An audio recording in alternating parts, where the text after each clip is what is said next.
What is up, everybody? Thanks for tuning in today.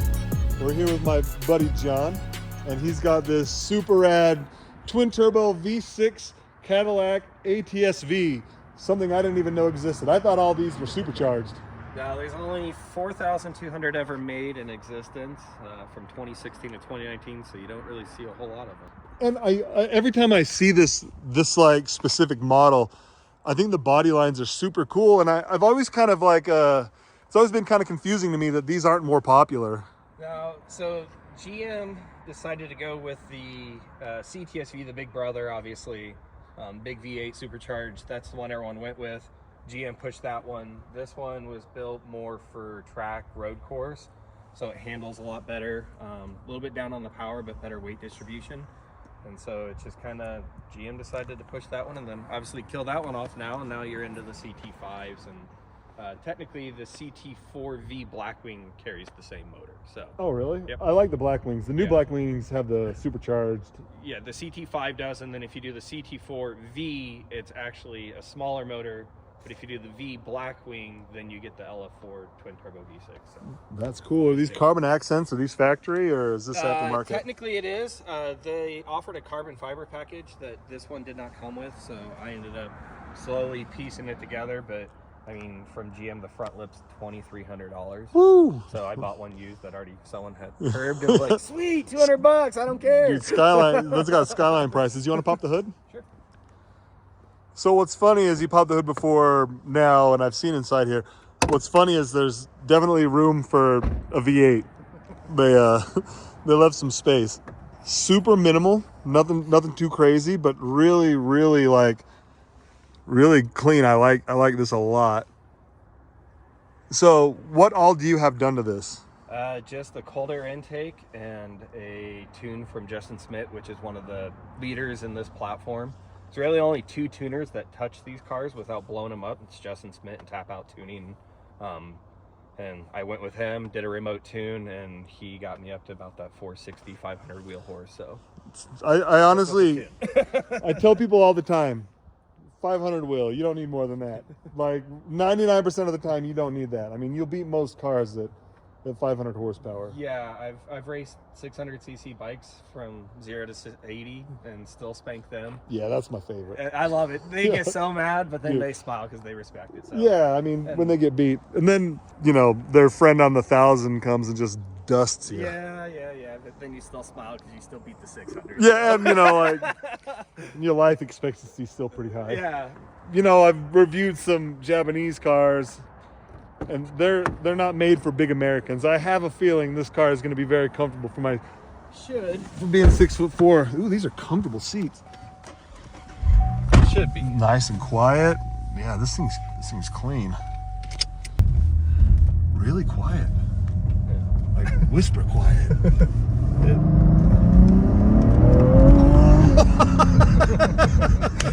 Didn't expect that one, did you? No. Hey, while you're there, you've got nothing to do. Go ahead and click that like button. Hit subscribe. Ding.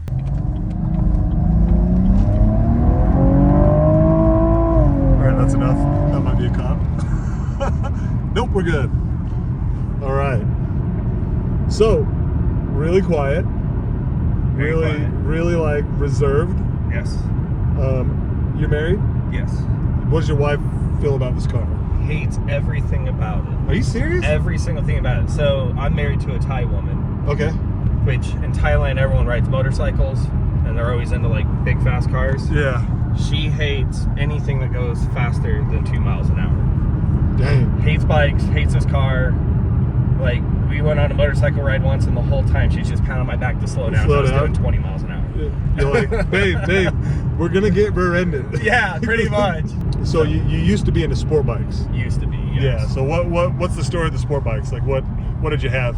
So I started out on obviously 600s probably 20 years ago, so the technology wasn't there.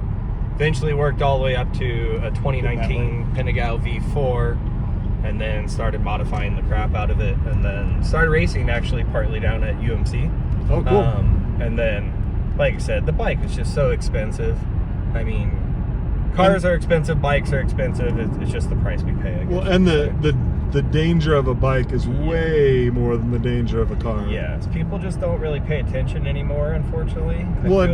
I mean, they've got their phones, they've got this. Yeah, I mean, to change the climate, I have to do all this stuff. I complain about that with my wife's car all the time. So is there anything about this car that you don't like? The transmission. Transmission's really jerky first, second. Actually, there's a class action lawsuit, I believe, right now.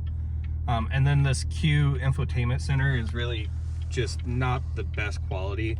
Like, it works, but like sometimes it's like laggy and everything else, and just like everything. Yeah, I mean, I just like how quiet it is. So cool. Well, feel free to go.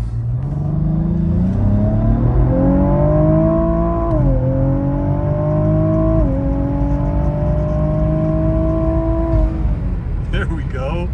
Dude, that hooked up rather well. It actually did for as cold as it is. I'm very shocked, actually. So I was watching the boost gauge that whole time. It just hangs out at 20 PSI. That's it. So these cars GM was really smart. So these cars, when they built it, they put actually a torque and horsepower regulator in it. Okay. So they came with the stock factory like 464, 480, whatever it is. Any modification you did, if it saw a spike, it would actually retard timing so that it could not peak over that. So without a tune on these, this car will never exceed that, ever. So kind of interesting. So really all the tuner is doing is just really up and boost some timing and fueling. Keep it simple, man, right? Yeah, but like old school, spark fuel. Yeah. Fuel. What else do you need? Yeah, just rotate the distributor cap.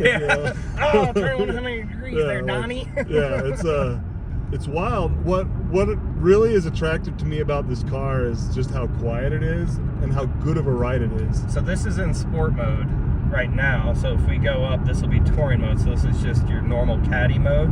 So it closes the Valvetronics on the exhaust, makes it even quieter, and softens the suspension because it's got MagneRide. And it was definitely, you can feel it. So now all of a sudden it's just like, you feel like you're in a caddy again, right? A little floaty and soft. It's something that I've noticed with like, you know, the stiffer suspension is a lot of times you might not feel it, but you hear it. Like it's quieter going over bumps. Yes.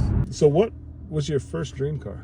First dream car would have been actually an R34, then it went to the R35. Honestly, still for a feasible dream to get would still be an R35 in my eyes. You know, it's definitely outdated, a lot of people say, but if you still look at what it does, like nothing really touches it until you start getting into Porsche level, Ferrari, and all those other supercars. And I think people, I get it, it's overplayed, but for $60,000, you could pretty much beat 90% of the cars out there. Way more than 90.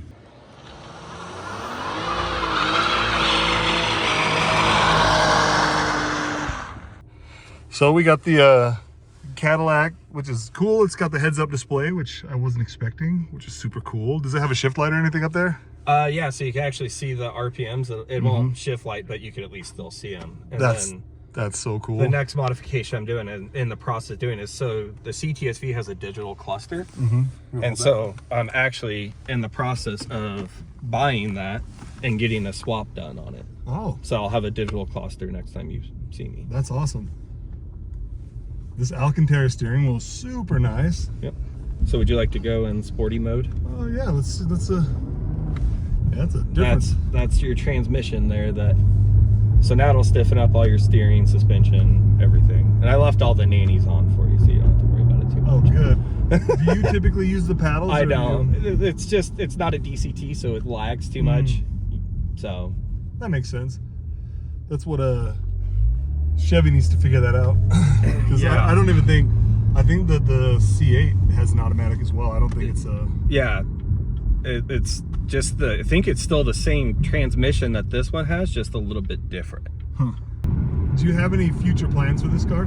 So this off season, I'll do high flow catted downpipes because I have to deal with emissions. And then I'm actually going to have to probably just do like a boosting tune because I can't get anything over 91 octane. So my tuner says he could do it with boosting. Still kind of, it's tough, you know what I mean? Like, but we'll see. But yeah, that's it. And then unless we get E85, then I can do flex fuel. So these cars are notorious for, if you do flex fuel cam, high pressure fuel pump, low pressure fuel pump, and a catalyst downpipes, they're running all the way into the tens already. So a couple $1,000 and you're fast. I mean, yeah. Do they just do like a flex fuel sensor? Yeah, you just plug in a flex fuel sensor and then it's pretty much it. But to run, and then like, so a lot of people can run like an E30 blend right now, E60, and get pretty well. But in order to get into like E85, you have to change both fuel pumps, or do a fuel cam. You know what I mean? There's a lot of different things. But like I said, the platform's there, the power's there. It's just, like I said, there's no one that's really following it because it doesn't exist. Yeah, I mean, just like my recommendation for you, while you're making those modifications, I would still get the flex fuel center and install it, because I think more ethanol stations are going to start coming up. Sure. And because I know the guy that owns this one has gas stations in Salt Lake, and he's talked about moving some down there. So he needs like, to. and also like, you can always come up and get it, or you can order, you know, so if you've got like a track day or something you want to have the power turned up for. But I'm like, I tell people this all the time, like 500 horsepower is so much. Yes. You really don't need more than that. In the days of like Teslas and like R35 GTRs, and now, you know, I'm afraid of every Audi, because every Audi has 600 horsepower now. You know, like you want more, but man, like 500 horsepower, it will do everything you want it to do. You'll beat a new Corvette. You'll, you know, beat an old Corvette. You'll beat a lot of stuff. But yeah, since it's an automatic, I want to film this. It's got a cool infotainment center here. I'm just gonna floor it and let it downshift on its own.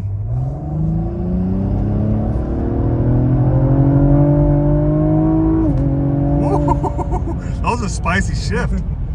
That shift was pretty changes at all. So yeah, that was it's crazy.